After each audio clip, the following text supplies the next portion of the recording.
Queridos hermanos, buenos días. Que la paz de Cristo resucitado reine en sus corazones. Hoy la iglesia celebra a San Anacleto, también conocido como Cleto. Fue el Papa número 3 de la iglesia.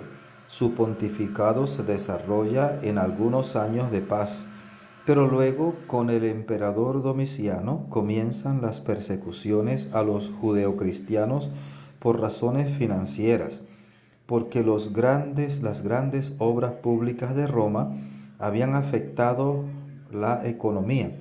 A Anacleto se le atribuye también la disposición que prohíbe a los hombres de iglesia usar los cabellos largos.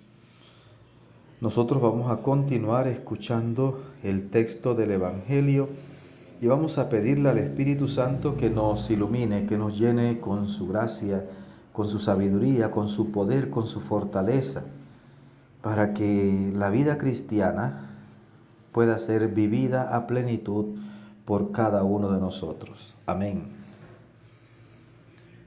Juan 3, del 7 al 15. En aquel tiempo Jesús dijo a Nicodemo: no te extrañes de que te haya dicho, tienen que renacer de lo alto. El viento sopla donde quiere y oyes su ruido, pero no sabes de dónde viene ni a dónde va. Así pasa con quien ha nacido del Espíritu.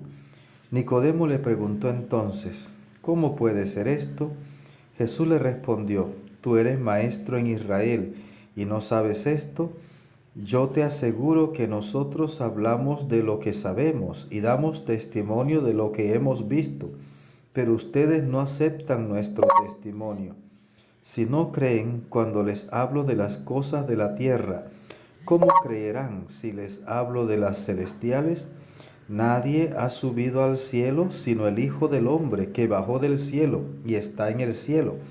Así como levantó Moisés la serpiente en el desierto, así tiene que ser levantado el Hijo del Hombre, para que todo el que crea en él tenga vida eterna. Palabra del Señor. Gloria a ti, Señor Jesús. Queridos hermanos, fíjese, ya no estamos escuchando textos de la resurrección del Señor Jesús. Habría muchos otros textos que escuchar, pero, por ejemplo, estos textos de ahora, ¿de qué nos hablan? De nuestra propia resurrección. ¿Qué le dice Jesús a Nicodemo? Tienes que volver a nacer de nuevo. O sea, es abandonar el hombre viejo lleno de pecado. Es entrar en la muerte para salir de la muerte glorioso, resucitado. Tienes que volver a nacer. Y es que Jesús insiste en ese diálogo con Nicodemo: tienes que renacer de lo alto. Tienes que renacer de lo alto. Y Nicodemo pregunta: ¿cómo puede ser eso? ¿Cómo puede ser eso? Y Jesús le va a responder, fíjese: ¿y tú eres maestro en Israel y no sabes esto? Y le va a decir: es que nosotros hablamos de lo que sabemos, de lo que conocemos, damos testimonio de lo que hemos visto, pero ustedes no aceptan nuestro testimonio. Y fíjese que Jesús lo habla en plural. Y es que Él incluye a su iglesia.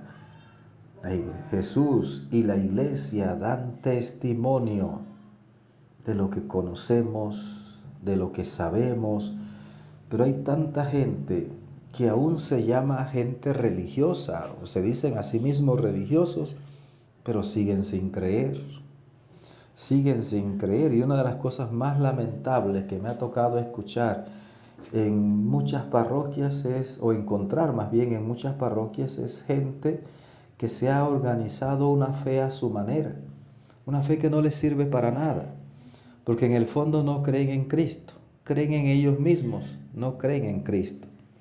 Entonces tenemos un gravísimo problema ahí, porque Jesús mismo hoy nos lo está diciendo. Hablamos de lo que sabemos, de lo que conocemos, de lo que hemos vivido, pero ustedes no nos creen, dice Jesús, no nos creen.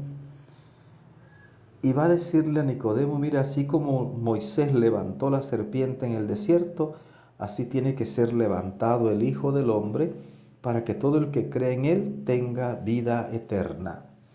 Jesús fue levantado en alto, en la cruz, levantado en alto, pero después levantado en alto, glorificado, derrotó al pecado, derrotó a la muerte, resucitó glorioso, para que todo el que crea en él tenga vida eterna. ¿Y qué pasa con el que no cree en él? ¿Qué pasa con el que no cree en Jesús? ¿Tendrá vida eterna? ¿Tendrá vida eterna? En el mismo capítulo 3, Jesús dice que la condenación consiste en no creer en el Hijo único de Dios. Entonces fíjate que Dios no te condena. Eres tú mismo el que al no creer en Jesús te condenas. Pero es porque no has creído en el único Salvador del mundo, en mi Salvador, en tu Salvador. Pero que aunque me haya regalado la salvación, si yo no creo en Él y lo rechazo, me la pierdo. Querido hermano, que el Señor, que es rico en misericordia, te bendiga abundantemente. Que la Virgen Santísima te acompañe, que tengas un maravilloso día.